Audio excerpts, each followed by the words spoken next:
श्रीमन्महागणाधिपतये नमः। वक्रतुंड महाकाय सूर्यकोटि समप्रभ निर्विघ्नं कुरु मे देव सर्वकार्येषु सर्वदा।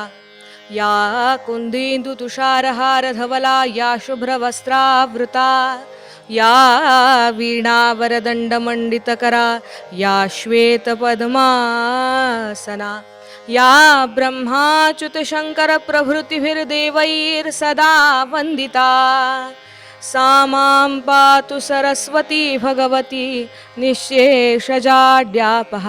गुरुर्ब्रह्मा गुरुर्विष्णुः गुरुर्देवो महेश्वरा गुरुस्साक्षात् परब्रह्म तस्मै श्री गुरवे नमः।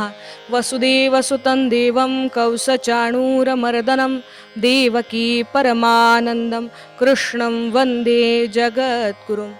आपदामपहर्तारं दातारं सर्वसम्पदां लोकाभिरामं श्रीरामं भूयो भूयो नमाम्यहम्। सर्वेऽपि सुखिनः सन्तु सर्वे सन्तु निरामयः सर्वे भद्राणि पश्यन्तु मा कश्चित् दुःखमाप्नुयात्। श्रीमातृपितृचरणकमलेभ्यो नमः। सर्वेभ्यो देवेभ्यो ब्राह्मणेभ्यो नमो नमः। सद्गुरुनाथ श्रोता वक्ता श्री जानकी जीवन स्मरण। जय जय राम जय जय रघुवीर समर्थ। भगवान गोपाल कृष्ण महाराज की जय। मंगलमूर्ति मोरया। हरि जय जय राम राम कृष्ण हरि हरि जय जय राम राम कृष्ण हरि हरि जय जय राम।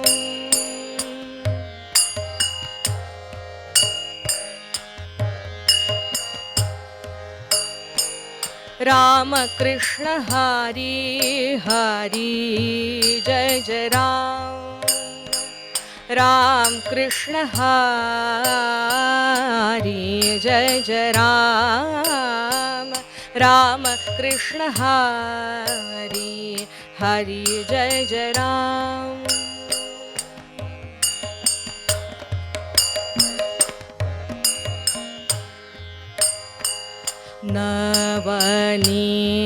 नवनीरदसम नवनीतप्रिया नवनीरदसम नवनीतप्रिया नवलविनोद विहारी जय जय राम। नवल विनोद विहारी कृष्ण हरि कृष्ण हरि कृष्ण हरि जय जय राम राम कृष्ण हरि हरि जय जय राम।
हरि कृष्ण हरि जय जय राम शरणागत दीनाचरणी रत करुणा दृष्टि निहारी कृष्ण हरि कृष्ण हरि कृष्ण हरि जय जय राम राम कृष्ण हरि हरि जय जय राम हरि जय जय राम जय जय राम रूप पाहता लोचनी सुख झाले हो साजणे सुख झाले हो साजणे तो हा विठ्ठल बरवा तो हा माधव बरवा तो हा माधव बरवा बहुत सुकृताची जोडी म्हणून विठ्ठली आवडी म्हणून विठ्ठली आवडी तो हा विठ्ठल बरवा तो हा माधव बरवा माधव बरवा विठ्ठल बरवा तो हा विठ्ठल बरवा बहुत सुकृताची जोडी म्हणून विठ्ठली आवडी म्हणून विठ्ठली आवडी रघुपती राघव राजा राम पतित पावन सीताराम रघुपती राघव राजा राम पतित पावन सीताराम रघुपती राघव राजा राम पतित पावन सीताराम रघुपती राघव राजा राम पतित पावन सीताराम रघुपती राघव राजा राम पतित पावन सीताराम रघुपती राघव राजा राम पतित पावन सीताराम रघुपती राघव राजा राम पतित पावन सीताराम रघुपती राघव राजा राम पतित पावन सीताराम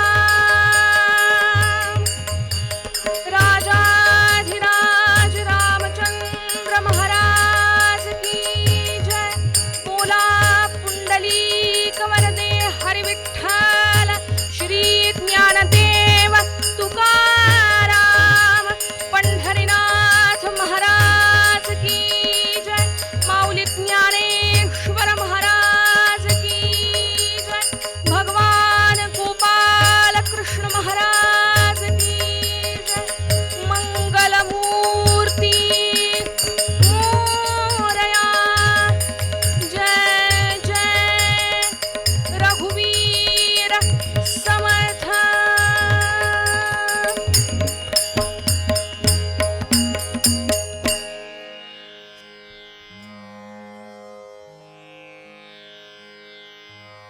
भूतली अवतरतो दया घन भूतली अवतरतो दया घन भूतली अवतरतो दया घन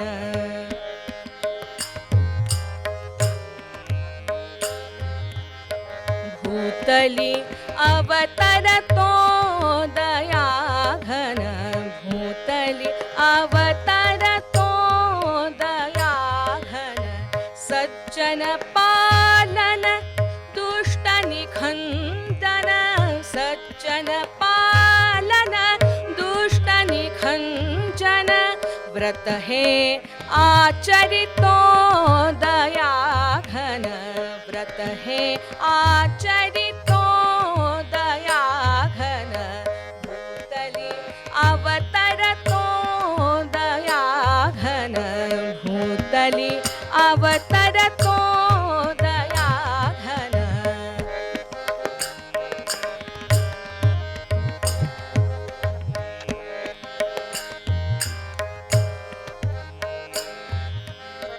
भूतली अवतरतो दया घन साधु रक्षुनि दुष्टाशासन साधु रक्षुनि दुष्टाशासन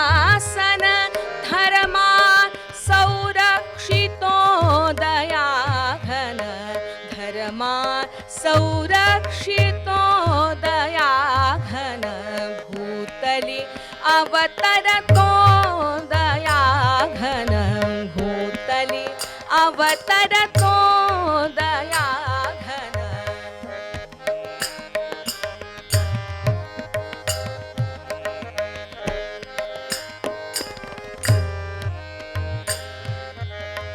उद्धव चित्त घनदास प्रभूचा उद्धव चित्त घनदास प्रभूचा नित्यपदी रमतो दयाघन भूतली अवतरतो दयाघन भूतली अवतरतो अवतरतो अवतरतो भगवान गोपाल कृष्ण महाराज की जय. भूतली अवतरतो दयाघन भूतली अवतरतो सज्जन पालन दुष्ट निखंजन व्रत हे आचरितो दयाघन भूतली अवतरतो साधू रक्षुनी दुष्टाशासन धर्मा संरक्षितो दयाघन भूतली अवतरतो उद्धव चित्त धनदास प्रभूच्या नित्य प्रदी रमतो दयाघन भूतली अवतरतो. संत कवी उद्धवचित धनदास महाराजांचा हा छोटासा एक अभंग, हे छोटंसं पद प्रथमतः यूट्यूब चॅनलच्या माध्यमातून आपण सगळेजण जे श्रोते गोकुळाष्टमीच्या निमित्तानं असलेलं हे कीर्तन श्रवण करता आहात त्या सर्व श्रोत्यांना मनोमन नमन करते आणि आजच्या नियोजित वेळेनुसार आपल्या समोर ही कीर्तन सेवा सादर करण्याचा प्रयत्न करते. दिवसाचं औचित्य सुद्धा बघा कसं आहे. श्रावण महिना आल्यानंतर जसे इतर सगळ्या सणावारांचे वेध आपल्याला लागतात मंडळी, तसंच सगळ्यात जास्त मन वेधलं जातं ती कृष्णाष्टमी कधी येते आहे आणि त्या कृष्णाचं रूप कधी डोळ्याला दिसतं आहे या भावनेपायी. आणि त्याच भगवान गोपाळ कृष्णाचा पूर्णावताराचा जन्मोत्सवाचा हा सगळा आनंद भोगण्यासाठी साजरा करण्यासाठी आपण सगळे जमलो आहोत. भगवंतानं घेतलेला हा खरा तर 8वा अवतार, ज्याला आपण पूर्णावतार म्हणतो. मनुष्य देहामध्ये या भगवंतानं जे 3 अवतार घेतले, जे तुम्हा आम्हा मनुष्यांना सगळ्यात जास्त जवळचे वाटतात, त्यातला पहिला अवतार कोदंडधारी असलेले भार्गव परशुराम, जे जमदग्नी आणि रेणुका मातेचे पुत्र आहेत. त्यानंतर घेतला तो मर्यादा पुरुषोत्तम असलेल्या श्री रामचंद्रांचा अवतार आणि त्यानंतर घेतला तो सर्वार्थानं जगद्गुरु विश्वगुरु ठरला तो भगवान गोपाळ कृष्णाचा अवतार. तसं बघायला गेलं तर भगवंतानं एकंदरीत अनंत अवतार घेतलेत. मग ते काही देवत्वाला पोचले, काही संतत्वाला पोचले आणि ते काही जे पुरुषोत्तम या संज्ञेमध्ये बसले. पण नीट पाहायला गेलं, नीट अभ्यास केला तर भगवंतानं ज्या ज्या रूपात जे जे काही अवतार घेतले त्या त्या प्रत्येक अवताराचं काहीतरी प्रयोजन आहे, काहीतरी कारण आहे. कशासाठी घेतला हा अवतार, कशासाठी आपलं मूळ रूप, आपलं मूळ स्थान सगळं काही सोडून देऊन भगवंताला या पृथ्वी तलावर यावंसं वाटलं, याचंच कारण आजच्या या पदामध्ये आपल्याला महाराजांनी सांगितलं. महाराज म्हणाले भगवंत या पृथ्वीवरती जन्माला येतो, नवे नवे अवतार घेतो. अवतार हा शब्द भगवंतासाठीच आहे बर का. जसं काही विशेषण ही काही माणसांसाठी, काही पदव्यांसाठी आपण राखून ठेवलेली असतात, तसंच अवतार हा शब्द, ही संज्ञा फक्त आणि फक्त भगवत स्वरूपासाठीच आहे. मूळ संस्कृत असलेला हा शब्द अव अधिक तृ हे त्याचं रूप. याचा अर्थ आहे आपल्या मूळ जागेवरून, मूळ स्थानावरून काही काळ का होईना थोडंसं खाली उतरणं. खाली उतरून काय करायचं, आपल्या पातळीपेक्षा थोडीशी खालची पातळी स्वीकारून काय करायचं, तर जनसामान्यांसाठी आपलं आयुष्य जगून एक वेगळा आदर्श निर्माण करायचा, जो आदर्श भगवंतानं आजपर्यंत जे जे काही अवतार घेतले त्या प्रत्येक अवतारामध्ये आपल्याला दाखवलाय. हा भगवंत अवतार घेतो कधी, महाराजांनी अगदी साध्या सोप्या शब्दात वर्णन केलंय. भूतली अवतरतो दयाघन भूतली अवतरतो. अवतार घेऊन काय करतो, सज्जन पालन दुष्ट निखंजन व्रत हे आचरितो दयाघन भूतली अवतरतो. साधू रक्षुनि दुष्टाशासन धर्मा संरक्षितो दयाघन भूतली अवतरतो. जन्माला येऊन काय करतो, अवतार घेऊन काय करतो, भगवंतानं भगवद्गीतेत लिहून ठेवलं मंडळी तुमच्या माझ्यासाठी. परित्राणाय साधूनां विनाशाय च दुष्कृतां धर्म संस्थापनार्थाय संभवामी युगे युगे. युगानुयुग असा जन्माला येऊन मी काय करतो? जो कोणी मला अनन्य शरण येतो त्या माझ्या भक्ताचा योगक्षेम मी चालवतो. अनन्याश्चिंतयन्तो मां ये जना पर्युपासते तेषां नित्याभियुक्तानां योगक्षेमं वहाम्यहम्. योगक्षेम चालवतो म्हणजे काय करतो? एक छोटीशी गोष्ट सांगते हा. एक लहानगा मुलगा एक दिवस एका घराचं दार जोरजोरात वाजवत होता. घरामध्ये असलेल्या स्त्रीनं ते दार उघडलं. जुन्या काळचं घर आहे बरं, चौसोपी वाडा आहे. त्या वाड्याचं दार त्या वाड्यातल्या स्त्रीनं उघडलं. त्या लहानग्या मुलाला पाहिलं. त्याच्या खांद्यावरती भलं मोठं त्याच्यापेक्षा दुप्पट वजनाचं पोतं तिला दिसलं. तिनं त्याला आधार दिला. ते पोतं खाली उतरवलं आणि एवढ्या भर दुपारच्या वेळेला बाळा तू कुठं फिरतोयस आणि एवढं ओझं घेऊन, असं म्हणल्यावरती त्या मुलानं सांगितलं, हो तुमच्याचकडे आलो होतो. माझ्याकडे? हो. कोणी पाठवलं रे तुला? आता हे काही विचारणं झालं? तुमच्या पतीनीच पाठवलं. बरं एकटं नाही पाठवलं, एवढं सगळं ओझं घेऊन पाठवलं. आलंय ना आता ते सगळं घ्या उतरवून. असं म्हणल्यावर हिला आश्चर्य वाटलं. का माहितीये? कारण सकाळी सकाळी घरातून बाहेर पडताना पतीनं सांगितलं होतं, 5 घरी जाऊन माधुकरी मागतो आज. कोणी दिली तर ठीक, नाही तर काल सारखंच गंगा मैयेचं पाणी पिऊन पोट भरावं लागेल. आणि असं म्हणणारे आपले पती बाहेर पडल्यानंतर काही 2-4 तासातच हा मुलगा घरी येतो आणि एवढं मोठं 6 महिने पुरेल एवढं सगळं वाण सामानाचं पोतं आपल्या समोर ठेवतो आणि म्हणतो तुमच्या पतीने पाठवलंय. हिला आश्चर्य वाटलं. बोलली काही नाही हो. पटकन आत गेली. भांडवर पाणी आणि कुठेतरी गाडग्यामध्ये एक गुळाचा खडा ठेवलेला होता. तेवढा घेऊन आली. म्हणाली, बाळा दमून आलायस ना, एवढं गुळ पाणी घे. बरं झालं हो, यांनी सांगितलं तसं सामान आणून ठेवलंयस, बरं झालं. आणि हे सगळं बोलताना, हे गुळपाणी देताना तिनं निरखून पाहिलं त्या मुलाकडे. काळा सावळा होता, नाकी डोळी तरतरीत होता. आणि हे सगळं बघताना तिच्या लक्षात आलं की ह्याच्या गालावरती कोणाची तरी 5 बोटं उमटली आहेत. बोलली काही नाही, पण चरकली. एवढ्या लहानग्या मुलाला एवढं कोणी मारलं असेल असा विचार करतेय. त्या मुलानं गुळपाणी घेतलं. ते पोर निघून गेलं. ही मात्र अंगणामध्ये येरझाऱ्या घालायला लागली आणि सकाळपासून जे काही घडलं ते सगळं आठवायला लागली. घडली होती घटना अशी मंडळी. काशीचे संस्कृत पंडित असलेले जगन्नाथ पंडित मिश्र भगवद्गीतेवरची संस्कृत टीका लिहित होते. आणि ती टीका लिहित असताना हा श्लोक आला होता डोळ्यापुढे. अनन्याश्चिंतयन्तो मां ये जनाः पर्युपासते तेषां नित्याभियुक्तानां योगक्षेमं वहाम्यहम्. जो माझं अनन्य शरण येतो त्याचा योगक्षेम मी वाहतो, असं भगवंतानं दिलेलं अभिवचन आहे. आणि हे वाचल्यावरती जगन्नाथ पंडितांना वाचलं, वहाम्यहम नाही नाही, हा शब्द बुद्धीला कुठेतरी खटकतोय. भगवंत योगक्षेम वाहत नाही, तो योगक्षेम चालवण्यासाठी काही साधन देतो.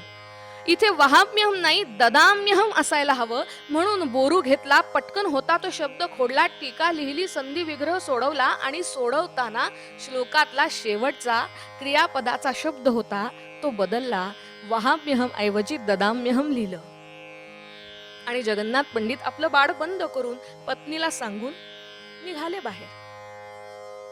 आणि थोड्या वेळानं घडलेला हा प्रसंग पुन्हा कल्ली आणि दुपारच्या वेळेला गंगा मैयेचं पाणी बरोबर नेलेल्या घागरीमध्ये भरून जगन्नाथ पंडित मान खाली घालून घरामध्ये शिरले. हिनं ती घागरही खाली ठेवू दिली नाही. म्हणाली, काय हो, काही नाही असं म्हणून बाहेर पडलात सकाळी, आता हे पाणी घेऊन येत आहे आणि मग मध्ये हे जे काही सामानाचं पोतं पाठवलं ते कुठून आणलं?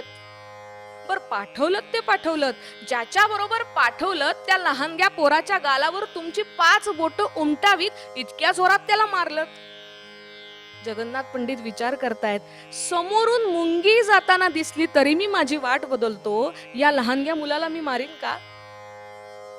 काय घडलं असावं सकाळपासून? कोण भेटलं मला ज्याला मी असं काहीतरी आणायला सांगितलं? आणि असा विचार करता करता करता सकाळी उठल्यापासून आतापर्यंतच्या प्रत्येक क्षणाचा आठव करतायत जगन्नाथ पंडित. तो करत असताना घरातून बाहेर पडताना आपण वहाम्यहमचं ददाम्यहम केलं हे लक्षात आलं आणि ताबडतोब धावत आत गेले. टीकेचं बाळ पुन्हा उघडलं आणि जिथे ददाम्यहम केलं होतं ना तिथे पुन्हा वहाम्यहम लिहिलं. मंडळी, यान त्या मार्गानं जो कोणी अनन्य आहे अशा भक्तासाठी नव्हे नव्हे सगळ्या जगाच्या कल्याणासाठी भगवंताला या पृथ्वीवर यावंच लागतं, त्याला अवतार घ्यावाच लागतो. आणि तो अवतार घेऊन भगवंत काय करतो? साधू रक्षुनी दुष्टा शासन, धर्मा संरक्षितो दयाघन भूतली अवतरतो. मग कधी घेतो भगवंत हा अवतार? काही कारणं तर हवीत ना त्यानं जन्माला येण्यासाठी, त्यानं अवतार घेण्यासाठी. श्लोककारांनी फार सुंदर वर्णन केलंय. श्लोककार म्हणाले, भगवंत कधी अवतार घेतो सांगू? गोभिर्विप्रेश्च वेदेश्च सतिभिः सत्यवादिनी अलुब्धे दानशूरेश्च सप्तभिर्धार्यते मही. श्लोककार म्हणाले, या 7 गोष्टी या संपूर्ण पृथ्वीला तारून नेतात. कोण? गोभीर विप्रेश्च वेदेश्च, गोमाता म्हणजे गाय. गोभीर विप्रेश्च, विप्र म्हणजे ब्राह्मण. वेदेश्च वेद, सतीभिही जी सती आहे अशी स्त्री, सत्यवादिनी जो सत्य बोलतो असा, अलुब्ध म्हणजे ज्याला कशाचाही लोभ नाही, जो कशावरही लुब्ध होत नाही असा विरक्त, दानशूर, अशी ही 7 माणसं, या 7 प्रवृत्तीच्या व्यक्ती जेव्हा या पृथ्वी तलावर वास करत असताना यांच्यावरती अन्याय होतो ना तेव्हा भगवंताला अवतार घ्यावाच लागतो. मग तो कुठल्याही रूपानं असू द्या, तो अवतार घेतल्यानंतर भगवंत आपलं अवतार कार्य पूर्ण करतातच. आणि महाराजांनी अभंगामध्ये आपल्याला हेच सांगितलंय. एवढं सगळं काही करणाऱ्या भगवंताच्या पाठी जग नमतं बरं का, काहीच न करणाऱ्याच्या पाठी नाही. दुर्दैवानं काय झालं माहितीये का? सतत कर्मप्रवण राहण्याचा संदेश देणाऱ्या भगवंताच्या प्रत्येक अवताराकडे दुर्लक्ष ठेवून आपण मात्र सगळे असंच म्हणत राहिलो, असेल हरी तर देईल काटल्यावरी, सगळं काही सहज मिळेल, त्याचं नाव घेतलं की सगळं मिळतं. नाही बर का. ज्यानं स्वतःच्या अवतार कार्यामध्ये सगळी कर्म पूर्ण केली आहेत आणि ती कर्म पूर्ण केल्यावर कर्मापाठोपाठ येणारे भोगही भोगून जो रिकामा झालाय तो आपल्याला काहीही न करता सगळं कसं पुरवेल बरं? आणि म्हणून आजच्या दिवशी भगवंताच्या या अवतार कार्याचं स्मरण करणं फार महत्वाचं आहे. या भगवंतानं अवतार घेतला की आपसुकच या जगावरच्या सगळ्या आलेल्या अरिष्टांचा नाश होतो. आणि थोडंसं सांगू का, नुकत्याच घडलेल्या घटनेप्रमाणे भगवंताचं अस्तित्व येऊ घातलंय. आता आलेल्या सगळ्या महामारीला खरोखर जाण्याशिवाय गत्यंतर नाहीये. ज्यांना कळलंय त्यांना ठीक, समजणे वाले को इशारा काफी होता है. काय असतं, सोशल मीडियावर बोलताना फक्त सुज्ञ भाषेतच बोलावं लागतं. त्यामुळे ज्यांना कळलंय त्यांनी धरून ठेवा, बाकीच्यांनी सोडून द्या. योग्य मार्गावरती आपण चालत असलो की भगवंताला आपल्या मदतीसाठी यावंच लागतं, नवे नवे अवतार घ्यावाच लागतो. भागवतामध्ये विचारलेले पहिले 6 प्रश्न, ज्याच्यामधला हा पहिला प्रश्न आहे, कोणत्या प्रयोजनासाठी भगवंता तुम्ही अवतार घेता? दुष्टांचा नाश आहेच, धर्माचं पालन करण्यासाठी जगाला शिकवणी देणं आहेच, आणि त्याचबरोबरीनं परमश्रद्धा ज्याच्यावरती ठेवावी असा महाभागवत ग्रंथ सुद्धा आपल्याला या प्रश्नाचं उत्तर देतो. भगवंत या पृथ्वीवरती अवतार घेतात, याचं या 2 व्यतिरिक्त अजून एक 3रं प्रयोजन म्हणजे कारण आहे, भगवंत आपल्या भक्तासाठी जन्माला येतो. आणि मग तो जन्माला येऊन काय करतो? भक्तांचं रक्षण करतो. मात्र तो भक्तही त्याच्यासारखाच असायला हवा. मी मगाशी म्हटलं तसं. नाहीतर हातून काहीतरी चुकीची कृत्य करायची आणि म्हणायचं, स्वामींनी सांगून ठेवलंय, भिऊ नकोस, मी तुझ्या पाठीशी आहे. असं नाही चालणार. आपण कायम सत्कर्मानीच वागत राहिल्यानंतरच भगवंत आपल्यासाठी येणार आहे, हे लक्षात ठेवायचं आहे. भगवंत दुष्टांचा नाश करायला जसा अवतार घेतो, या जगाची विस्कटलेली घडी बसवण्यासाठी जसा अवतार घेतो, तसाच तो भक्तांची मदत करायलाही अवतार घेतो. कृष्ण चरित्रातलाच एक फार सुंदर दृष्टांत आहे. संध्याकाळची वेळ होती, सूर्य अस्ताला चाललाय. हळूहळू हळूहळू आता थोड्या वेळानं अंधार पडेल. आणि मंडळी, ही संध्याकाळची जी वेळ असते ना, हिला आपण कातर वेळ म्हणतो. या कातर वेळेला आपल्या महालाच्या खिडकीमध्ये सज्जामध्ये उभं राहून भगवंत अस्ताला जाणाऱ्या त्या दिनकराकडे एकटक बघतायत. दृष्टांत फार सुंदर आहे. अस्ताला जाणाऱ्या त्या दिनकराकडे बघावं भगवंतानं, आणि बघता बघता भगवंताच्या कमल नेत्रांमधून एक एक एक एक अश्रू बाहेर पडू लागावा. बाहेर पडणारे ते अश्रू पुसायचंही भान राहू नये भगवंताला. आणि भगवंताची ही अवस्था दारामध्ये उभ्या असलेल्या उद्धवानं पाहावी. पटकन भगवंताजवळ जावं, म्हणावं, भगवंता, एवढे मोठ्या सोन्याच्या द्वारकेत राहता, सगळं जे हवं आहे ते तुमच्या शब्दागणिक नव्हे नव्हे तुमच्या मनात आलं की तुम्हाला मिळतं. तुमच्यावरती प्रेम करणारे, तुमच्यासाठी जगणारे इथे कित्येक जण आहेत. आणि एवढ्या सगळ्या वातावरणात राहूनही या मावळत्या दिनकराला बघत तुमच्या डोळ्यातनं अश्रू यावेत. आम्ही कुठं काही चुकलोय का सगळे? तसं असेल तर सांगा भगवंता, आम्ही आमची चूक सुधारू. काय झालंय? असं म्हणल्यावर भगवंतांनी म्हणावं, उद्धवा, मला ना आज माझ्या गोकुळाची आठवण येते रे. तिथं माझ्यासाठी सगळं काही करत आयुष्य जगणाऱ्या माझ्या गोपिकांची मला आठवण येते रे. माझा कान्हा म्हणून मला जवळ घेऊन प्रेमानं माझे कुरळे केस हातानं बाजूला करून मला कुरवाळणाऱ्या माझ्या यशोदा मैयेची मला आठवण येते.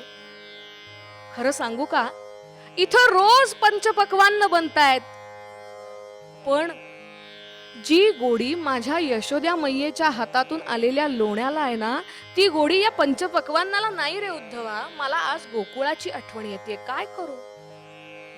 उद्धवानी बरोबर शब्दात पकडलं हो. म्हणावं, भगवंता, सगळ्या जगाला सांगता सुख दुःख समे कृत्वा, सुखात आणि दुःखात समतोल भावनेनं राहावं असं सांगता की नाही, आणि तुम्ही मात्र गोकुळच्या त्या गोपींच्या सगळ्यांच्या आठवणीमध्ये डोळ्यातून पाणी काढताय. असं कसं? आणि का हो? जशा गोकुळामध्ये गोपी आहेत तशा इथं नाहीत का द्वारकेत? गोकुळानंतर मथुरेत राहिलात, त्या मथुरेत नव्हत्या का गोपी? अहो, सगळं जग तुमच्यावर प्रेम करतो, गोकुळातल्या गोपींची काय कथा? भगवंत म्हणाले, कसं असतं उद्धवा, काही गोष्टी या अनुभवाव्याच लागतात, त्याच्यासाठी शब्द पुरेसे नाहीत. आणि म्हणून तू एक काम कर, उद्या पहाटे पहाटे तू गोकुळाकडे निघ, गोकुळात पोच, आणि तिथं कुठेही जाऊ नकोस, फक्त यमुनेच्या तीरावर जा. तिथे गेलास ना की माझ्या गोपिका तुला दिसतील. त्यांना जाऊन फक्त माझा एक निरोप दे की वाईट वाटून घेऊ नका. आता तुमचा कान्हा, तुमचा कृष्ण जरी द्वारकेत असला तरी तो इथे सगळीकडे आहे. एवढं एकच वाक्य सांग. हे एक वाक्य सांगितलंस की तुझ्या प्रश्नाचं उत्तर तुला मिळेल. उद्धवानही चंगच मानला होता हो.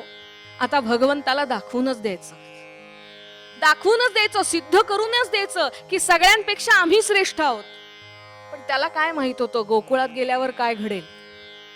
भगवंतानं सांगितलं त्याप्रमाणे सकाळी सकाळी रथ जुंपला आणि उद्धवानं खरोखर गोकुळ गाठलं. संध्याकाळच्या सूर्य अस्ताला जायच्या वेळेला उद्धव यमुनेच्या त्या वाळवंटामध्ये जाऊन पोचला. आलेला रथ त्या तीरावरती असलेल्या सगळ्या गोपिकांनी पाहिला. एक दोघी म्हणाल्या, अगं बघा, रथ आलाय, आपला कान्हा आला असेल का, चला चला बघूया बघूया. अधिकच गहिरी होत चाललेली ती संध्याकाळ तो सूर्य अस्ताला जातोय. यमुनेचा काळाशार डोह अजूनच काळाभोर होऊ लागलेला होता आणि अशा अवस्थेमध्ये आलेला तो रथ पाहिल्यावर गोपिकांना वाटलं की आपला कान्हाच आलाय आपल्याला भेटायला. एक दोघी धावत गेल्या. उद्धवही रथातून पाय उतार झाले आणि 4 पावलं पुढे निघाले. आणि जसे जसं यांच्यातलं अंतर कमी व्हायला लागलं तसं तसं धावत आलेल्या गोपिका निराश होऊन पुन्हा माग फिरल्या. नाही ग, आजही कान्हाने फसवलंच. आलेला हा कान्हा नाहीच आहे, त्याच्यासारखा दिसणारा कोणीतरी आहे. आपण जाऊया परत. यांना परत माग फिरलेलं पाहिलं उद्धवानी आणि उद्धव धावत जाऊन म्हणाले, अहो जाऊ नका जाऊ नका, तुमच्या कृष्णाचा निरोप घेऊन आलोय. काय आणलाय निरोप? भगवंतानं तुम्हाला सांगितलंय, मी आता द्वारकेत असलो तरी तुम्ही वाईट वाटून घेऊ नका, मी सगळीकडे आहे. अगदी या गोकुळात आत्ता या क्षणालाही असं भगवंतानी सांगितलंय बर का. असं म्हणल्यावर या गोपिकांमधली एक म्हातारी मावशी होती. ती काठी टेकत टेकत पुढे झाली आणि म्हणाली, हो का, तुमच्या द्वारकाधीश कृष्णानं हा निरोप दिलाय का? हो असं नाही, थांब थांब, आत्ता द्वारकेत असलेल्या तुझ्या त्या द्वारकाधीश कृष्णाला मी जे सांगते ते जाऊन सांगायचं. आत्ता द्वारकेत असलो तरी मी सगळीकडे असा निरोप पाठवलाय ना तुझ्या कृष्णानी. थांब, तुला आम्ही आमचा कृष्ण दाखवतो. असं म्हणून उद्धवाच्या हाताला धरलं होईनं आणि ओढत ओढत ओढत घेऊन गेली. यमुना झुळझुळ वाहतीये, तिचा काळाशार तो डोह सगळा. त्या पाण्याकडे पाहिलं आणि त्या मावशीनं सांगितलं, तू कोण आहेस हे मला माहित नाही, पण एक सांगते, सतत वाहत जाणाऱ्या या यमुनेच्या काळ्या पाण्यात सुद्धा आम्हाला आमचा कान्हाच दिसतो. एवढंच काय, या यमुनेच्या तीरावर असलेली काळी भोर माती जेव्हा आमच्या पायाला लागते, आमच्या हाताला लागते, तेव्हा त्या प्रत्येक स्पर्शामध्ये आम्ही आमच्या कान्हालाच आठवतो. एवढंच काय, इथून पाणी भरून घरी घेऊन गेलो तरी ते आमच्यासाठी नाही, आमच्या कान्हासाठीच आहे. ही आमची भूमिका पक्की आहे. त्याला आम्ही सगळीकडे बघतोच. नाही, आमचं सगळं आयुष्य म्हणजे कान्हाच आहे, आमचा कृष्णच आहे. उद्धवाला त्याचं उत्तर मिळालं होतं. कृष्णानं दिलेल्या निरोपातच गोपिकांचं महत्व त्याला पटायला हवं होतं मंडळी. पण ते पटण्यासाठी त्याला गोकुळात यावं लागलं आणि गोपिकांचं महत्व पटवून घ्यावं लागलं. या गोपिकांसाठी भगवंतानं आपल्या आयुष्यातले किती अनमोल क्षण घालवलेत. अशीच उदाहरणं अनेकांची. त्याचा अंतरंग मित्र असलेल्या सुदामाचं सुद्धा उदाहरण आठवा. ज्या कुब्जेला त्यानं सौंदर्यवती केलं अशा अष्टावक्र असलेल्या कुब्जेचंही उदाहरण आठवा. या प्रत्येकासाठी भगवंत आपल्या आयुष्यातल्या कितीतरी घटना जगत आले. आणि म्हणून मी मगाशी म्हटलं, सज्जनांचा प्रतिपाळ, धर्माचं संरक्षण आणि धर्माची स्थापना याच बरोबरीनं आपल्या भक्तासाठी सुद्धा या भगवंताला या पृथ्वीवर अवतार घ्यावा लागतो. नव्हे, भगवंत घेतोच. आणि एकदा का भगवंतानं हा अवतार घेतला की विस्कटत चाललेली सगळी घडी अगदी सहज सरळ होऊन जाते. आणि म्हणूनच आजच्या दिवशी भगवंताच्या या अवताराचं स्मरण करायचं आणि भगवंतानं सांगितलेल्या भक्ती मार्गाचं, ज्ञान मार्गाचं आणि कर्म मार्गाचंही आचरण करायचं. तरच आजचा हा कृष्ण जन्म सुफळ संपूर्ण झाला असं म्हणता येईल. आणि याकरता भगवंताचं वर्णन करणारा, त्याच्या अवतार कार्याची महती सांगणारा महाराजांचा अभंग पुन्हा एकदा उच्चारूया आणि मग आपल्या कथाभागाकडे जाऊया. भूतली अवतार तो दयाघन, भूतली अवतार तो दयाघन, भूतली अवतार तो दयाघन.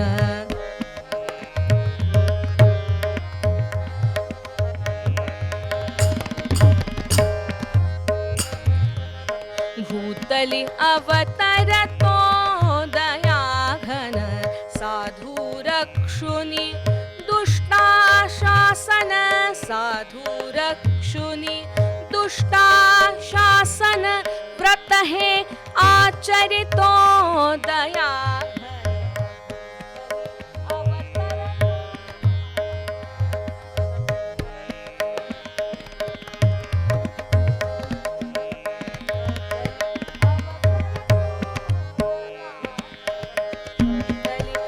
अवतरतो दया घन भूतली अवतरतो अवतरतो अवतरतो.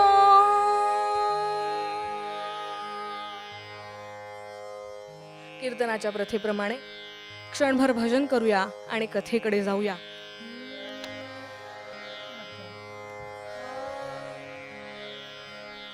गोपाला गोपाला देवकी नंदन गोपाला गोपाला गोपाला देवकी नंदन गोपाला गोपाला गोपाला देवकी नंदन गोपाला गोपाला गोपाला देवकी नंदन गोपाला गोपाला गोपाला देवकी नंदन गोपाला गोपाला गोपाला देवकी नंदन गोपाला गोपाला गोपाला देवकी नंदन गोपाला. भगवान गोपाल कृष्ण महाराज की जय. बोला पुंडली कवरदे हरि विठ्ठल श्री ज्ञानदेव तुकाराम पंढरीनाथ महाराज की जय. मंगलमूर्ती मोरया जय जय रघुवीर समर्थ.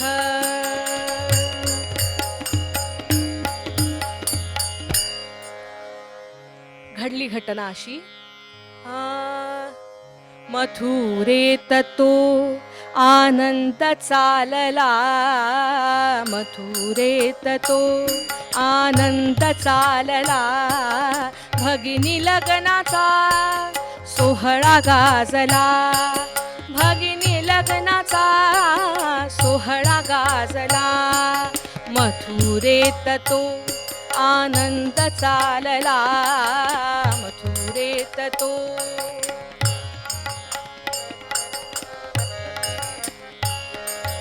काय घडलं बघा, चालू राहू द्या. मथुरेत तो आनंद चालला भगिनी लग्नाचा सोहळा गाजला. मथुरेचा राजा उग्रसेन, त्याचा मुलगा कौस, या कौसाची ही चुलत बहीण जिचं नाव होतं देवकी, तिचा विवाह ठरला होता. ज्याच्याशी विवाह ठरला त्याचं नाव होतं राजकुमार वसुदेव.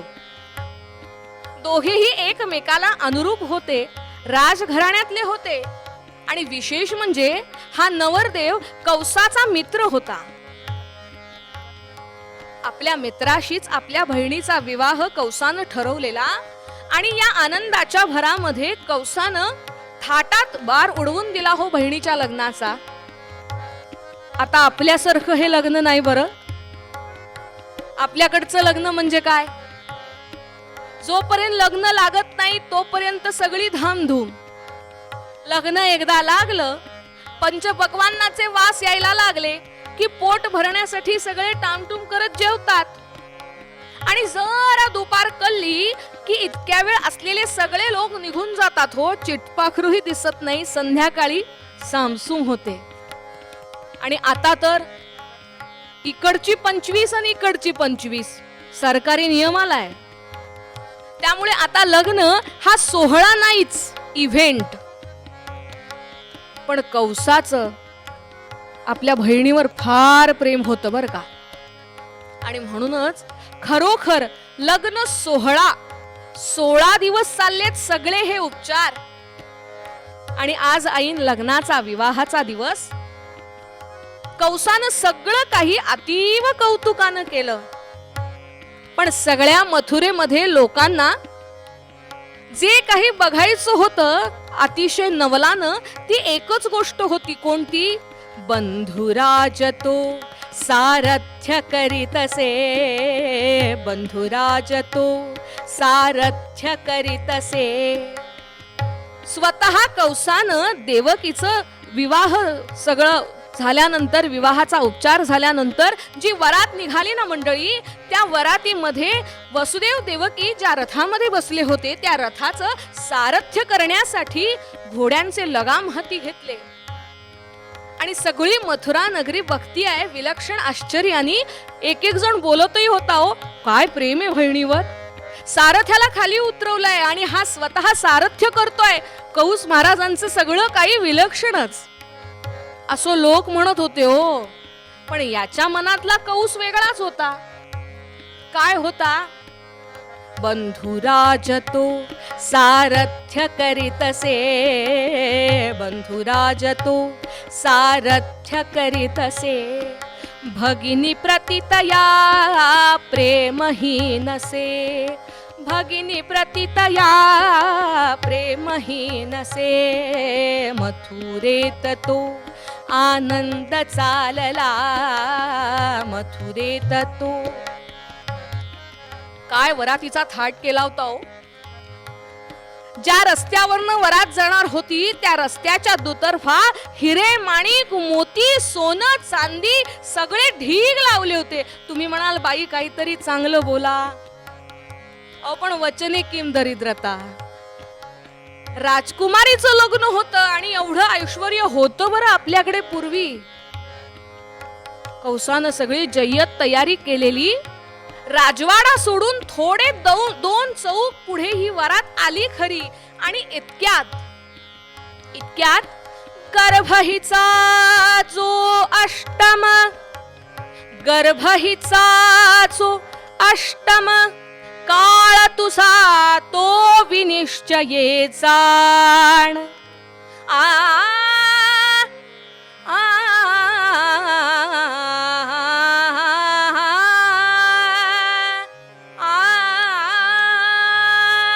गर्भहीचा जो अष्टम, काळ तुझा तो विनिश्चये जाण. कौसा सावध होई केव्हा हरती लगे तुझे प्राण. अशी आकाशवाणी कानावरती पडली. कौसाला वाटलं आपल्याला काहीतरी कर्ण पिशाच्च आलंय की काय कानात. गेले 16 दिवस सगळं काम चाललंय, आपण दमलोय, काहीतरी कदाचित चुकीचं ऐकू आलं असेल म्हणून त्यानं तसाच रथ पुढे घेतला. हो लोक कौतुक करतायत. कौस अतिशय आनंदानं आपलं सगळं ऐश्वर्य दाखवत हा रथ पुढे हाकतोय आणि हे सगळं चाललेलं असताना पुढचा चौक ओलांडून पुढे जातायत. तोच पुन्हा कानी आलं, गर्भहीचा जो अष्टम. कौसाला वाटलं एकदा भास होऊ शकतो, दुसऱ्यांदा नाही. रथाच्या शेजारून जाणाऱ्या आपल्या मित्राला, जो राज्याचा प्रधान होता बरं, त्याला विचारलं, मला जसं ऐकू येते तसं तुलाही येतंय का रे? तोही लक्ष देऊन ऐकू लागला आणि पुन्हा आकाशवाणी झाली, गर्भहीचा जो अष्टम, काळ तुझा तो विनिश्चये जाण. अरे जिला एवढ्या आनंदाने कौतुकाने प्रेमाने घेऊन चाललायस ना, माझी बहीण करत, तिच्याच पोटी येणारा 8वा गर्भ तुझा काळ ठरणार आहे कौसा. तुझा मृत्यूच तू मिरवत घेऊन चाललायस. एकदा नाही, दोनदा नाही, 3 वेळा ही आकाशवाणी कानावर पडली आणि कौसाला बसल्या जागी घाम फुटला. बसल्या जागी घाम फुटला. शेजारी तलवार होती, ते उचलायचंही भान राहिलं नाही आणि कौसानं एक वार मागे वळून पाहिलं. अतिव आनंदात असलेल्या देवकी वसुदेवाकडे पाहिलं. मनातला विचार झटकून टाकावा, वरात पुढे न्यावी असं वाटलं. पण खरं सांगू का, माणूस कितीही श्रीमंत असला, कितीही ताकदवान असला तरी त्याच्या हातात एकच गोष्ट नसते, त्याचा काळ, त्याचा मृत्यू. आणि त्यालाच माणूस घाबरतो. मृत्यून म्हणे सान थोर. कौसही याला अपवाद नव्हता. हो जिचा 8वा गर्भ मला मारणार आहे त्या देवकीला मी मिरवत घेऊन चाललोय. नाही नाही नाही, हे जमणार नाही. चाललेली वरात त्यानं एका क्षणात थांबवली. जिथे या क्षणी वाजंत्री वाजत होती तिथे आता एखादं सुतक लागावं इतकं गंभीर वातावरण तयार झालं. कंसानं त्या क्षणी वरात थांबवली. देवकी वसुदेवाकडे वळून पाहिलं. जवळची तलवार होती ती म्यानातून काढली आणि जिचा गर्भ मला मारणार आहे त्या देवकीलाच संपवतो, म्हणजे माझा काळ संपेल असं यानं म्हणावं आणि ती तलवार तिच्यावर उगारावी. इतक्यात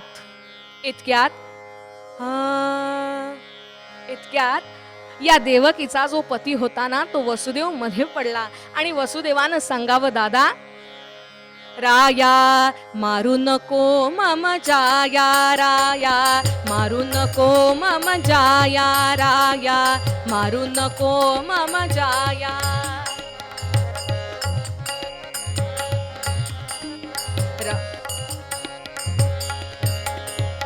होतीलचे सुत ते तुझला मी, होतीलचे सुत ते तुझला मी, देईन त्वरित वधाया राया, देईन त्वरित वधाया राया.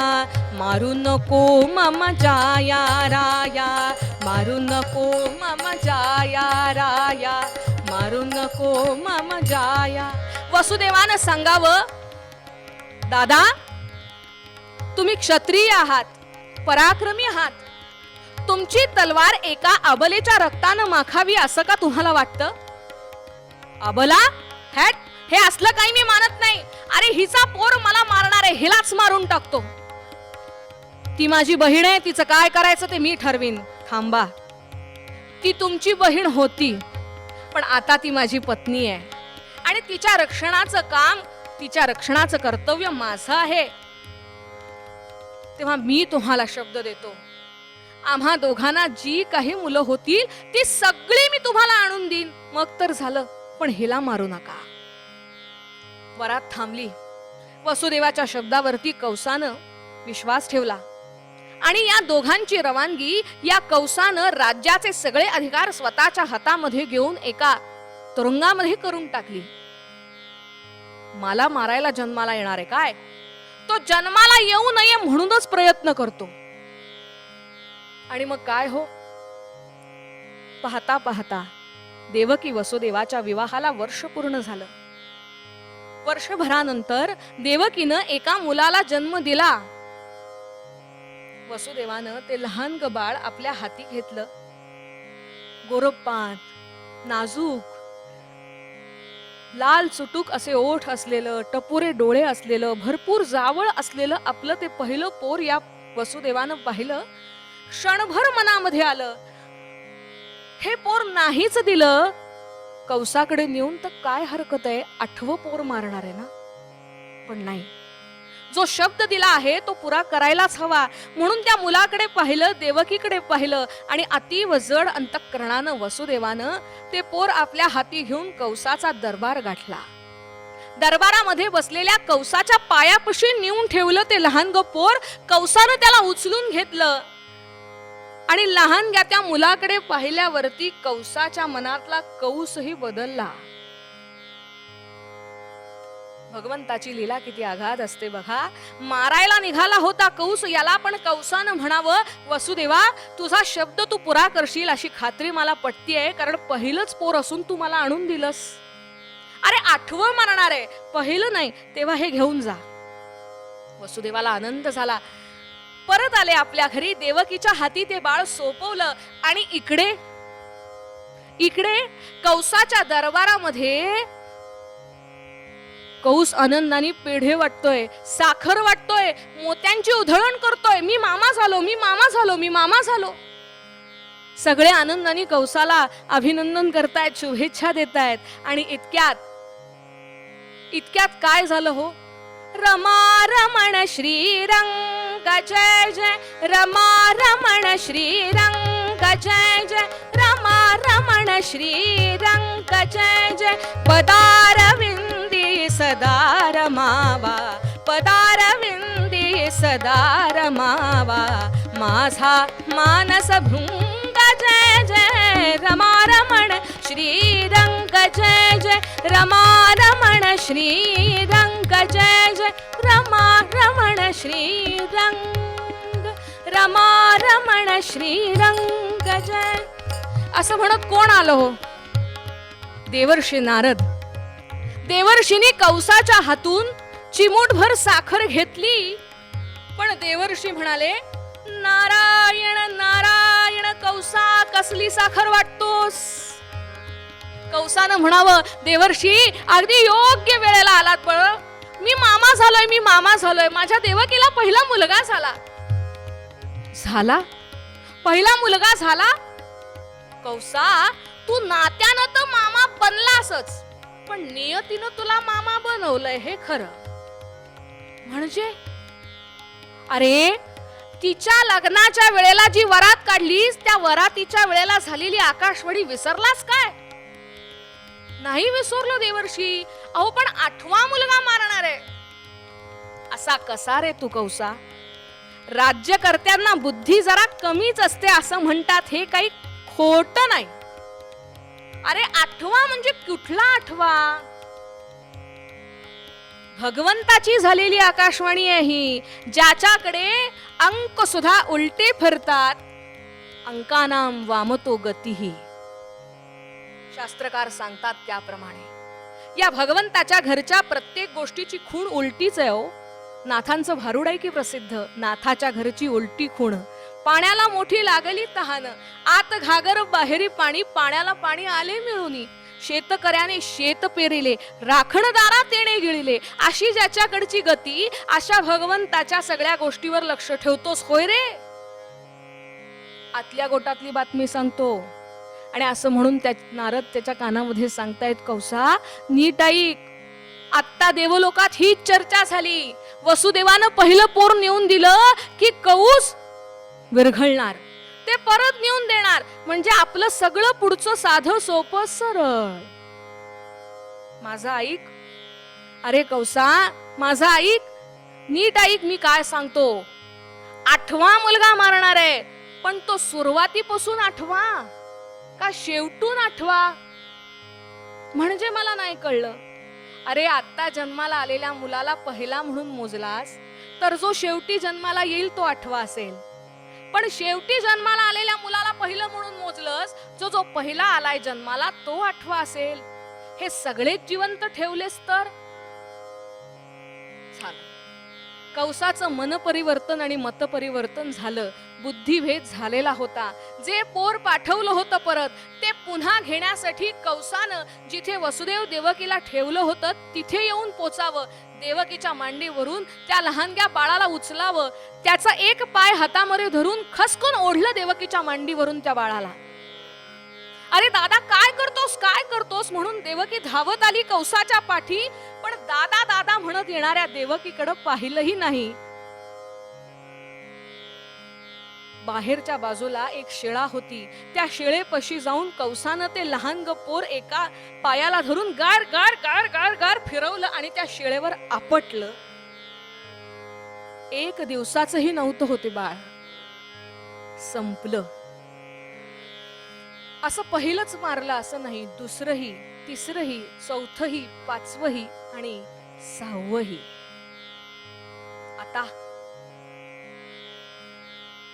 आता काय पुढे? कंसानं जितकी मुलं मारावीत तितकं भगवंताचं गणित सुटत चाललं होतं. अडकत चालला होता तो कंसच.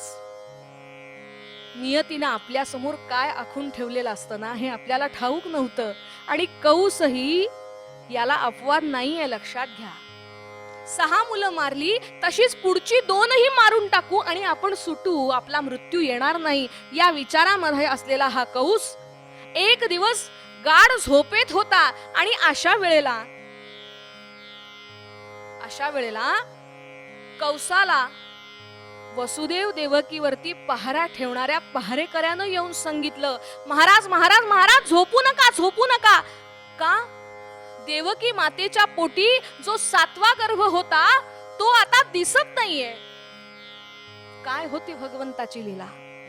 जो 7वा गर्भ तिच्या पोटी रुजला होता, वाढला होता, तो असं म्हणतात की भगवंताची पुढची सगळी गणित व्यवस्थित सुटावीत याकरता भगवंतानं केलेला हा चमत्कार.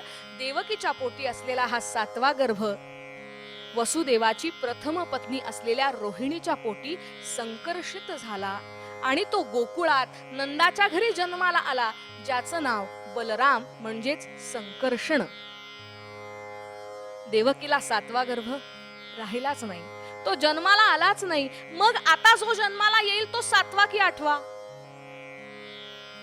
लक्षात ठेवा, आपली गणित चुकतात.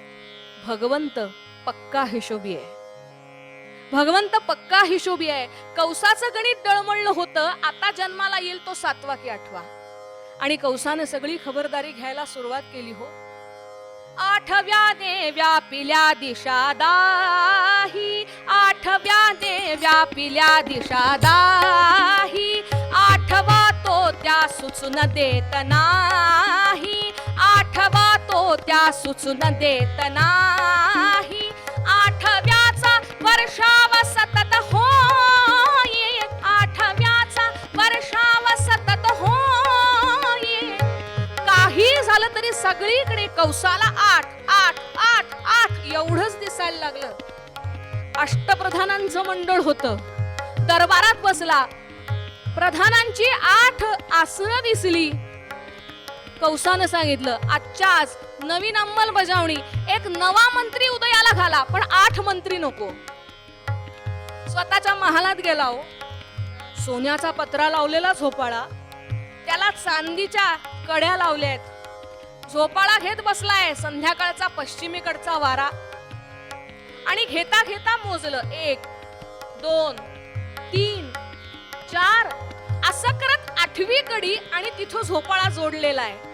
एवढा जोडलेला झोपाळा असूनही कौस दाणकन खाली पडला, कारण 8वा आकडा. सगळ्या नगरामध्ये ग्वाही फिरवली, ज्यांच्या घरात 8 माणसं आहेत तिथे 9वा माणूस जन्माला घाला, नाही तर 8वं संपून टाका. 8 माणसं नकोत, घराला 8 पायऱ्या नकोत, 8 दारं नकोत, खिडकीला 8 गज नकोत, काहीही 8 नको.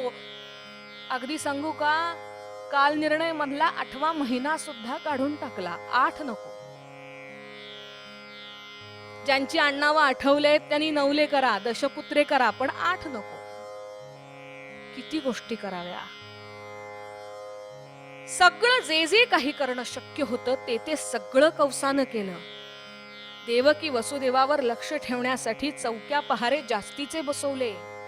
देवकीच्या कारागृहात जाण्यासाठी कौसानं एक एक दार उघडत आत जावं, आणि जाता जाता लक्षात यावं, या कोठडीला 8च दार आहेत. 9वं दार बांधून काढलो, 8 दार नको. किती गोष्टी कराव्या. पण जन्माला येणार होता तो येणार होताच, येणार होताच. आणि भगवंतानं आपला अवतार या पृथ्वीवरती घेण्याआधी देवलोकामध्ये सगळ्या देवतांना एकत्र बोलावलं. वैकुंठामध्ये सगळे देव भगवंतासमोर हजर झाले, आणि भगवंतानं अवतार कार्य घेण्याचं घोषित केलं. आलेले सगळे देव याची पावलावरती उलटे फिराले. भगवंत म्हणाले, अहो असं काय करता, मागच्या जन्मासारखं येणार ना आत्ताही? भगवंता, तुम्ही असेच गोड गोड बोलता, तुमच्या अवतार कार्यामध्ये काम करण्यासाठी आम्हाला घेऊन जाता, आम्ही त्याला भूलतो, पण यावेळेस तुमच्या भूलतापा काही कामाच्या नाहीत. अहो असं काय झालं, सगळे देव तुम्ही येणार नाही का माझ्या बरोबर? आम्ही नाही येणार. अहो पण कारण, मागच्या जन्मात नेलं, वानरांच्या जन्माला घातलं, ना धड राहिला घर, ना धड अंगावरती कपडे, आम्ही आपले राहतोय तिथे झाडावर मिळतंय ती फळं खातोय, आम्हाला नाही जमायचं. पर या वेळेला वानरांचा नाही, नराचा जन्म देतो, मग तर येता. सगळे देव म्हणाले, नक्की देणार ना? हो देतो, तथास्तु. असं म्हणल्यानंतर ह्या सगळ्या देवदेवता गोप गोपींच्या रूपानं पृथ्वी तलावर जन्माला आल्या. भगवंतानं डोक्यावर छत्रछाया धरलेल्या शेषाकडे पाहिलं. शेषानं सांगितलं, भगवंता इकडे बघायचं नाही, मी तुमच्या बरोबर येणार नाही, सगळे आले तरी. अरे बाबा असं काय करतोस, तू आला नाहीस तर? भगवंता यांची जशी तक्रार आहे ना तशी माझी पण आहे. काय, मागच्या वेळेला धाकटा भाऊ म्हणून जन्माला घातलत, वनवासामध्ये तुम्ही गेलात, वनवास तुम्ही मान्य केलात, पण बरोबर स्वतःच्या बायकोला घेऊन आलात. मी तुमच्या बरोबर आणि माझी बायको अयोध्येत. 14 वर्ष न खाता पिता न झोपता मला सगळं काही करायला लावलं तो नकोच ते. मी काही यावेळेस येणार नाही. तुमच्या बरोबर आलं की धाकटं व्हावं लागतं. जग म्हणतं ते काही खोटं नाहीये. नकटं व्हावं पण धाकटं होऊ नये. भगवंत म्हणाले ठीक आहे, यावेळेस तुम्ही थोरले व्हा. आणि मग शेषाच्या रूपानं जो जन्माला आला होता ना, तो संकर्षण बलराम.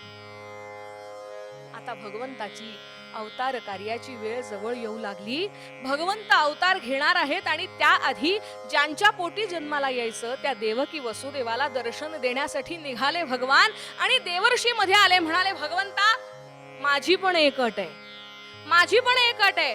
या वेळेला जर पृथ्वीवर जन्माला यायचं असेल तर मागच्या अवतारासकट या अवतारातली सगळी कामं पूर्ण करावी लागतील. एक वचनी एक बाणी असलं काही चालणार नाही. जो कोणी येईल त्याला आपलं म्हणावं लागेल. आहे का मान्य? भगवंत म्हणाले सगळ्यांना हो म्हणलो, तुम्हाला कशाला नाही म्हणे. सगळं मान्य आहे, चला आता तर जाऊ द्या. आणि असं म्हणल्यानंतर भगवंतानं ज्या कारागृहामध्ये देवकी वसुदेवाला ठेवलं होतं त्या कारागृहामध्ये भगवंत आपल्या चतुर्भुज रूपामध्ये प्रगट झाले. देवकी वसुदेवाला दर्शन दिलं. इथून पुढे माझ्या अवताराचं प्रयोजन काय हे स्वतःच्या माता पित्यांना भगवंतानी सांगितलं. श्रीमद भागवतात फार सुंदर वर्णन आलंय. भगवंतानी सगळी सत्यता सांगितली आणि भगवंतानं हात जोडून म्हणावं दोघांना काय. प्रत्यक्ष भगवंत म्हणतोय देवकी वसुदेवाला मला तुमच्या उदरी जन्माला यायची परवानगी द्या. भाग्य लागतं बर का, हे भाग्य लागतं. भगवंतानी म्हणावं मला तुमच्या पोटी जन्माला यायचंय आणि भगवंतानं दोघांकडे अनुमती मागितली.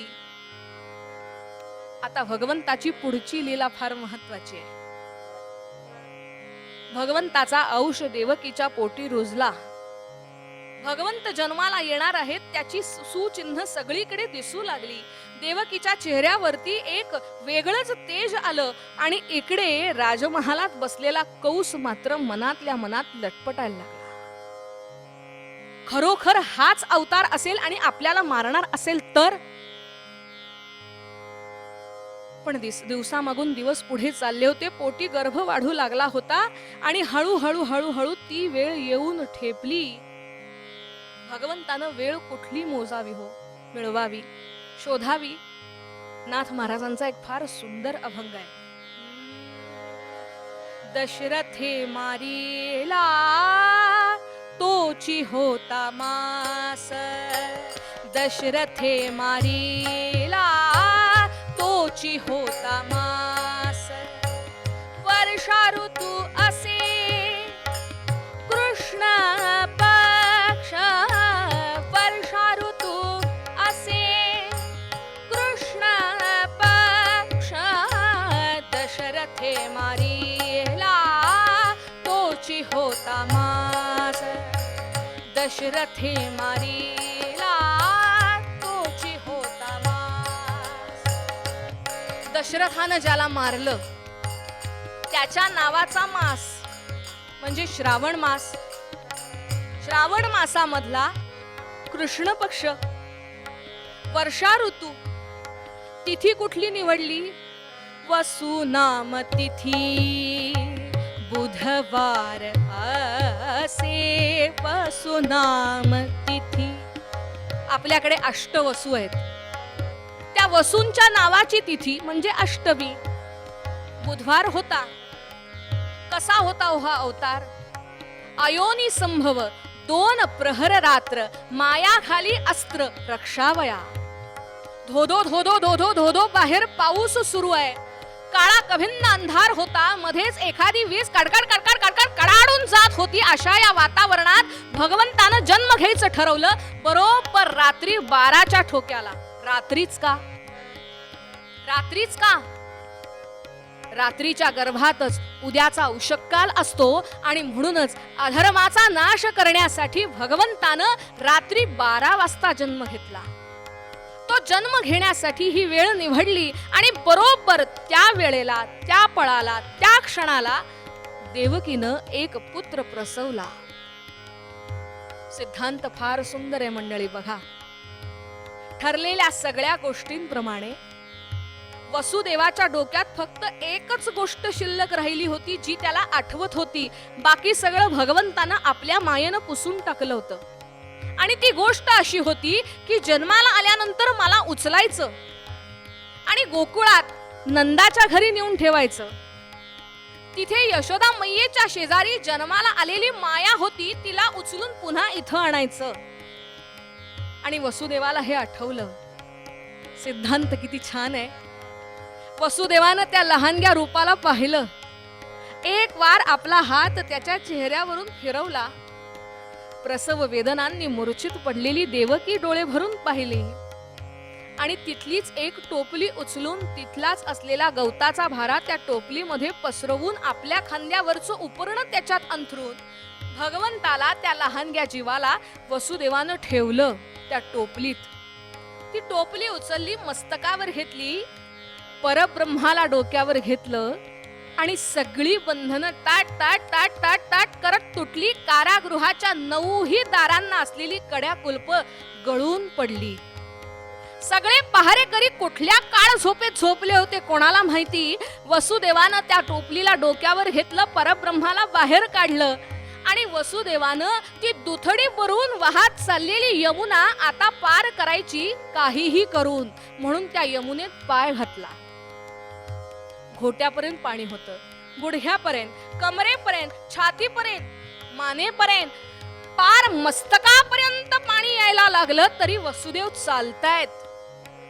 टोपलीत असलेल्या त्या लहानग्या भगवंतावरती छत्रछाया धरण्यासाठी भगवान शेषनागांनी आपला फणा ठेवलेलाच होता वर. आणि भगवंत वाहत चाललेल्या, वाढत चाललेल्या यमुनेला विचारतायत, अगं का अशी वाढतीयस? हाती असलेल्या 2-4 तासात यांना परत इथं यायचंय, कशाला परीक्षा पाहतेस? त्या यमुनेनं म्हणावं, भगवंता तुम्ही माझ्यातून जाताय आणि तुमच्या पदस्पर्शाला मी अशी वंचित राहिले तर लोक मला काय म्हणतील? एवढंच ना? असं म्हणून भगवंतानं आपला लहानगा उजवा पाय बाहेर काढला. त्या पायाच्या अंगठ्याचा फक्त स्पर्श झाला आणि खरोखर एखाद्या सवाष्ण स्त्रीनं आपल्या काळ्याभोर केसाचा भांग पाडून त्याच्यात कुंकवाची चिरी अशी ओढावी आपल्या पतीच्या दीर्घायुष्यासाठी, ती किती स्पष्ट दिसते. तसा स्पष्ट रस्ता निर्माण व्हावा, ज्या रस्त्यावरून वसुदेवानं गोकुळात पोचून आपलं हे लहानग लेकरू यशोदेच्या शेजारी ठेवावं. मगाचा सिद्धांत आता पुरा करते. परब्रह्माला डोक्यावर घेतलं होतं तेव्हा सगळी बंधनं सुटली का नाही? आता ते परब्रह्म खाली ठेवलं आणि त्या लहानग्या पोरीला म्हणजे त्या मायेला उचललं आणि वसुदेव पुन्हा कारागृहात आले. परब्रह्म खाली ठेवून मायेला डोक्यावर घेतलं, पुन्हा बंधनात अडकले.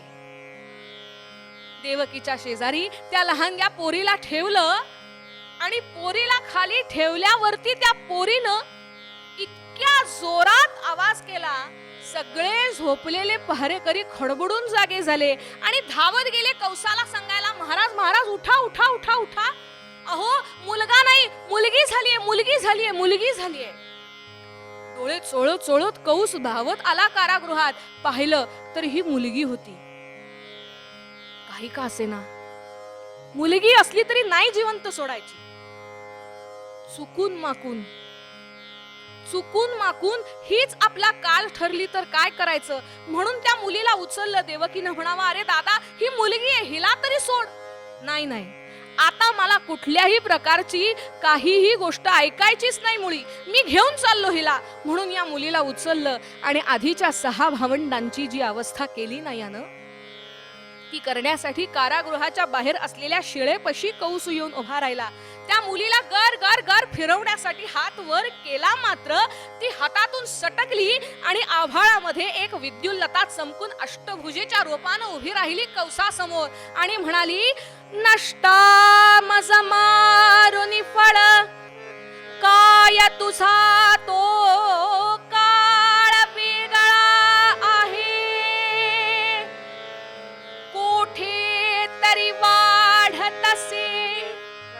लक्षात ठेव कौसा, तू कितीही पराक्रमी असलास तरी सुद्धा तुझा मृत्यू, तुझा काळ तुला स्वीकारावाच लागेल. आणि मला मारलंस तरी तो जन्माला आलेला आहे. ज्या वेळेला तो तुला मारेल ना, त्या वेळेला तुझं हे अधर्मी रक्त पिण्यासाठी मी भूमीच्या रूपानं तिथं उपस्थित राहीन. लक्षात ठेव हे शब्द. जिथे होता तिथे मटकन खालीच बसला कंस. एवढं सगळं करूनही. आणि मग कंसाने पुढे काय केलं हो? 8 दिवसात जन्माला आलेल्या सगळ्या बाळांचं सगळं काही रेकॉर्ड मागवलं. कुठून तरी जाऊन मारायचं होतच ना, पण भगवंत होता तो. सगळ्या आजूबाजूच्या पंचक्रोशीत गोकुळात कुठेही 8 दिवसात नवपोर जन्माला आल्याचं रेकॉर्ड कुठेच नाही सापडलं. आणि बरोबर 12व्या दिवशी यशोदा मैयेनं आणि तिच्या बरोबरीनं रोहिणी मातेनं सुद्धा आपल्या संकर्षणाला नवी कोरी वस्त्र नाहूमाफू घालून अंगावरती चढवली आणि भगवंताचं जातक मांडलं. वसुदेवाचे राजपुरोहित असलेल्या संदीपनींनी ते जातक मांडलं. आणि यशोदा मैया विचारतीये, महाराज कसा होईल हो माझा लल्ला, माझा काना कसा राहील? असं म्हणल्यावरती मुनिवर सांगतायत, माते जे पोर तुझ्या पोटी जन्माला आलंय ना ते विलक्षण आहे, पण सगळं काही चांगलं असलं तरी हा अट्टल चोर होईल. अट्टल चोर होईल. प्रजे वसंतम नवनीत चोरम, प्रजे वसंतम नवनीत चोरम, गोपी गृहाते यदुकुल चौर्यम, अनेक जन्मार्जित पाप चौर्यम, चोराग्रगण्यम पुरुषं नमामि. भगवान गोपाल कृष्ण महाराज की जय. हा चोर होईल. गोकुळातल्या गोपींची वस्त्र पळवेल, दही लोणी ताक सगळं काही चोरून येईल. आणि तुमच्या माझ्यासारख्या सामान्यांसाठी या चोरांनी काय चोरून न्यायचं हो? अनेक जन्मार्जित पाप चौर्यम, अनेक जन्मांतरीचं पाप चोरून नेणारा हा चोर. भगवंताचं भविष्य वर्तवलं गेलं बरं का. आणि दोघीही मातांनी सजवलेल्या पाळण्यामध्ये आपापल्या मुलाला ठेवलं. आणि यशोदा मैयेनं कानामध्ये कुर्र करून त्याचं नाव सांगावं, कृष्ण कृष्ण कृष्ण. आणि पाळणा म्हणावा सुवासिनींनी, बाळा जो जो रे कुलभूषणा, देवकी नंदना निद्रा करिबा रे, मनमोहना वसुदेव नंदना, बाळा जो जो रे.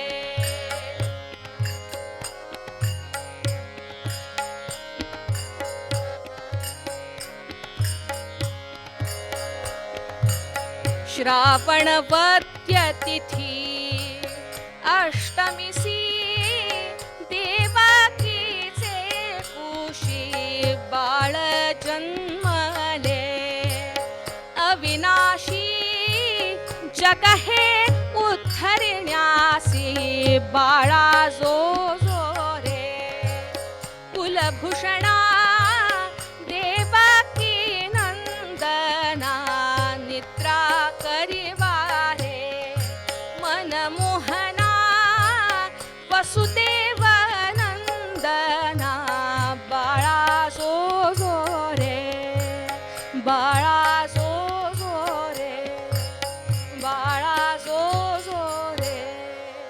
भगवंताचं नाव ठेवलं गेलं कृष्ण कृष्ण कृष्ण. एकच सांगते मंडळी, वसुदेव सुतं देवं कौस चाणूर मर्दनम, देवकी परमानंदम कृष्णं वंदे जगद्गुरुम. भगवंतानं अनेक अवतार घेतले, पण या सगळ्या अवतारांमध्ये जगद्गुरु पदाला पोचलेला हा भगवान गोपाळ कृष्णाचा अवतार, ज्याने गोपिकांना आपल्या भक्ती प्रेमाच्या धाग्यात कायम बांधून ठेवलं. अष्टावक्र असलेल्या कुब्जेला सुद्धा खरं सौंदर्य काय असतं हे जाणवून दिलं. कौस चाणूर अशा अनेक वाईट वृत्तीने जगणाऱ्या दुष्टांचा नाशही भगवंतानं केला.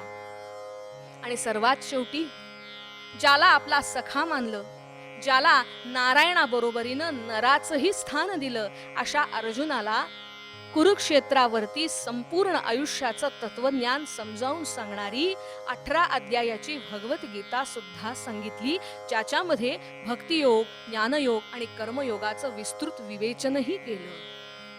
संपूर्ण महाभारतापर्यंत एक खांबी तंबू म्हणता यावा असा कृष्णाचा हा अवतार कायम आपल्याला सर्वतोपरी सगळीकडे समतल दृष्टीनेच बघायला शिकवतो. पण ज्याचं नाव कृष्ण आहे त्या कृष्णाचं रूप मात्र खरोखर आकर्षून घेण्यासारखं आहे. कारण कृष्ण या शब्दाची फोडच होते अशी, आकर्षयती इति कृष्णः. जो आकर्षून घेतो तो कृष्णच. अक्षर लिहून बघा नावाची. क खाली काढला जाणारा रुकार जर नीट विचार केला ना तर जे सुचतं ते असं आहे की या क अक्षराला काढलेला रुकार म्हणजे कुठलं तरी प्रलोभन दाखवत एखादा मासे पकडणारा जो असतो ना, तो त्या माशानं कसं प्रलोभन दाखवतो, खाली जो गळ असतो त्याला काहीतरी लावतो म्हणजे ते मासे त्याच्याकडे आकृष्ट होतात. तसा हा कृष्ण आहे. त्याच्या नावाखाली असलेला हा रुकार म्हणजे तो टाकलेला गळ आहे. आता भगवंत बघत राहतो या टाकलेल्या गळाचं प्रलोभन तुला पडतंय का खरोखर तुला माझ्यापाशी यायचंय. मुळात ज्याचं आयुष्य कधीच सरळ नाही अशा कृष्णाची लीला कधीही सरळ असूच शकत नाही. पण तरीही ती अपरंपार आहे आणि ती ज्याला अनुभवायची त्यालाच ती समजते. मात्र याकरता प्रत्येक क्षणी भगवंताचं स्मरण आपल्याला ठेवता आलं पाहिजे. आणि ते ठेवत असताना भगवंतानं जी जी म्हणून काही कर्म या अवतार कार्यात केली त्या प्रत्येक कर्माचं स्मरण आणि आचरण आपल्याला करता येतंय का हे लक्षात ठेवलं पाहिजे. न जाणो आपल्याच रूपानं भगवंतानं पुढचा जन्म का घेतला नसावा. अजून एक विधान थोडंसं धाडसानी करते. भगवंतानं कुरुक्षेत्रावरती अर्जुनाला भगवद्गीता सांगितली, मान्य आहे. पण ती भगवद्गीता सांगताना भगवंतही हेच शिकवून गेलाय. अरे किती दिवस अर्जुन होणार, तुम्हीही कृष्ण म्हणून उभे राहा ना कधीतरी. आणि स्वतः कृष्ण झालात की अर्जुन म्हणून रूपानं असलेल्या सगळ्या जगाला मार्गदर्शन करा ना कधीतरी. मला वाटतं हे ज्याला कळतं त्यालाच कृष्ण कळलाय. आणि अशा या कृष्णावताराचं हे प्रयोजन या कीर्तनाच्या मार्फत तुम्हापर्यंत पोहोचण्याची ही संधी ज्यांच्यामुळे मला मिळाली ते सगळे ओरायन स्टुडिओचे काम करणारे आमचे आशिष दादा, त्यांचं सगळं कुटुंबीय आणि तुम्ही सगळेजण, या सगळ्यांचे मनापासून आभार मानते. आजच्या दिवशी या काळाला भगवंताचं स्मरण करायचं आणि भगवंतानं ज्यासाठी अवतार घेतला ते अवतार कार्य आठवून आपल्यालाही त्याच्यासारखं होता येतं का ह्याचा प्रयत्न करायचा. कारण असा प्रयत्न करणाऱ्या भक्तासाठीच भगवंत येणार आहे. तो येऊन काय करतो हे भगवंताचं वर्णन महाराजांनी आपल्या पदात केलेलं आहेच.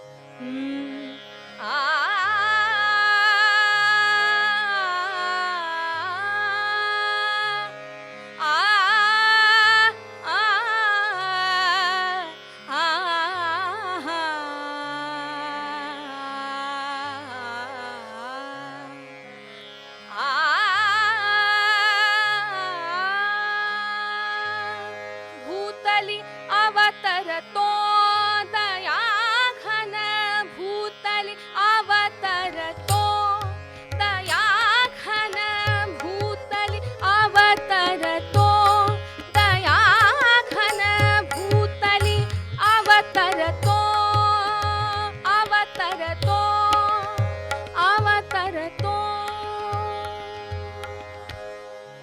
झालेली सेवा भगवंताच्या चरणी अर्पण करूया आणि एक श्लोक म्हणूया. उपासनेला दृढ चाल व्हावे, भूदेव संतासी सदा लवावे, सत्कर्म योगे वय घालवावे, सर्वामुखी मंगल बोलवावे. जय जय रघुवीर समर्थ.